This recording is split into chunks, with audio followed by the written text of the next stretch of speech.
Welcome to The Explainer. Today, we're diving into a really fascinating, kind of hidden system of thought that claims to lay out the secret order of the universe. It's a framework where, honestly, everything you think you know about good, evil, and even your own self gets turned completely on its head. So, let's get into it. So the whole thing is built on this one powerful idea, that there's a secret way of understanding reality that can literally flip every bad experience into something good. It suggests that, our struggles are actually better teachers than our comforts, and that there's a kind of hidden mercy in the things we've always been told are just plain evil. At the very heart of this worldview is the idea that our entire existence is one big spiritual competition. But it's not random, it's not chaotic at all. Nope, it's governed by a very specific set of rules and, get this, a hidden mathematical code that's woven into everything. According to this system, this number right here, that's the exact number of competitors taking part in this cosmic game of life here on Earth. It's not a ballpark figure or an estimate, it's a precise, fundamental number. And out of those 5.25 million souls, this is how many will ultimately be declared winners. A pretty small fraction of everyone who's playing the game. But here's where it gets really interesting. Did you notice the hidden pattern? If you take any of these key numbers, the total competitors, the total winners, even our subdivisions, and you add up their digits, they all, one way or another, boil down to the number 9. In this system, that is no coincidence. 9 is presented as the foundational number, the secret source code of reality itself. And that just goes to show you, the stakes are incredibly high. This is not a game where everyone gets a participation trophy.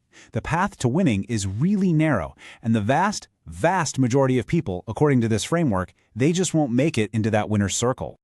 Okay, so this whole competition setup, it builds to what is maybe the most radical, most counterintuitive idea in the whole system. The concept that the forces we usually call evil are, in a weird way, a form of mercy.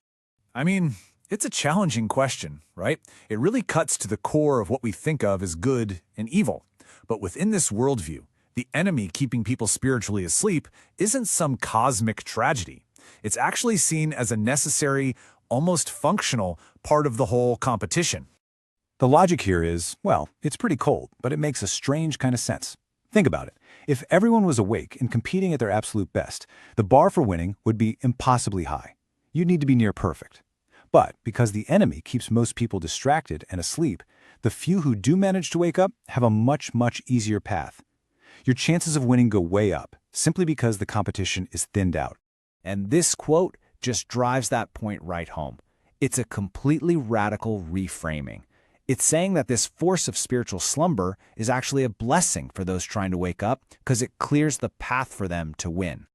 Okay, so if the goal is to wake up while almost everyone else is snoozing, then how you do it becomes absolutely critical. And this system draws a very, very sharp line between the true path and what it calls a dangerous modern mistake. So on one side, you have silent meditation, the practice of emptying your mind. This system says, nope, that's a trap. It says that just makes your spiritual sleep more comfortable. It doesn't wake you up. But on the other side, there's something called deep contemplation. And this isn't a silent passive thing. It's an active, almost boisterous deep dive into sacred texts. And it lays out this specific 3-step method as the only way that really works. It's not about finding silence, it's about finding these keys in sacred writings and using them to unlock the huge library of divine knowledge that, according to this, is already stored inside your own heart. And that brings us to the final, and I gotta say, probably the most mind-bending part of this whole system. It completely redefines what a human being even is. You are not what you think you are. So the core concept is this. Your true essence isn't this body. It's not your personality. You are a numbered book. Your real self is actually asleep in a higher dimension, and your being right now is a living story in a cosmic library. So this life, all the good stuff, the bad stuff, everything is explained as just one of countless dreams that your higher self is having. And what's the purpose of the dream? To generate experiences, feelings, and wisdom that then get written down, inscribed as information onto the pages of your book. So why does any of this matter? Well, in this system, your purpose is pretty profound. You're here to remember a sacred promise you made before time even started, and you fulfill that promise by filling the pages of your book. Every single life is contributing to this grand, cosmic exploration of divine knowledge. And a final piece of this whole spiritual anatomy is your heart. It's described as the central point, the very center of your book. It's the place where divine guidance, which the system calls the imam of your time, actually lives, actively guiding the story that's being written about you. And that leaves us with this one last provocative thought to chew on. If this life is just a dream, and you are the story being written, then the ultimate question isn't just about winning some cosmic competition. It's about what you're going to discover when you finally wake up and read the incredible story of yourself.